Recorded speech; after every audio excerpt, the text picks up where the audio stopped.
ইলিশ মাছের পাতলা ঝোল রান্না করে দেখাবো। কীভাবে বেগুন দিয়ে কালো জিরে কাঁচা লঙ্কা দিয়ে ইলিশ মাছের পাতলা ঝোল হয় সেটাই তোমাদের সাথে রান্না করে দেখাবো। দেখো এখানে ইলিশ মাছগুলোকে খুব ভালো করে দিয়ে বেছে নিয়ে নিয়েছি।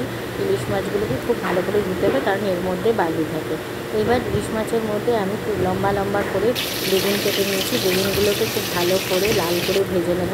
তারপরে কড়াইয়ের মধ্যে খুব ভালো করে কালো জিরে কাঁচা লঙ্কা ফোড়ন দেবো। কালো জিরে কাঁচা লঙ্কাটা একটু জ্বালিয়ে নিয়ে টমেটো দেবো। টমেটো দেওয়ার পরে নুন হলুদ ধনে গুঁড়ো জিরে গুঁড়ো দিয়ে তোমার মাছটাকে খুব ভালো করে এই মশলাটাকে ফুটিয়ে নেবো।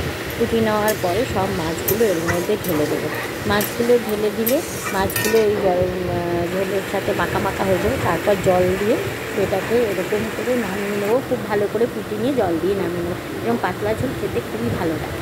এবার দেখাবো কাতলা মাছের ঝোল। বড় কাতলা মাছ এখানে নিয়ে নিয়েছি। এই কাতলা মাছগুলোকে, খুব বড় সাইজের মাছ, এই কাতলা মাছগুলোকে খুব ভালো করে ভেজে নেবো। একদম লাল লাল করে মাছগুলো ভেজে নেবো। মাছগুলোকে লাল লাল করে ভেজে তুলে নেবো।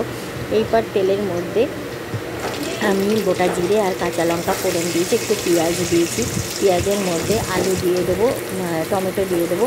টমেটোটা দিয়ে দেওয়ার পরে ধনে গুঁড়ো জিরে গুঁড়ো হলুদ গুঁড়ো টমেটো দিয়ে দেবো।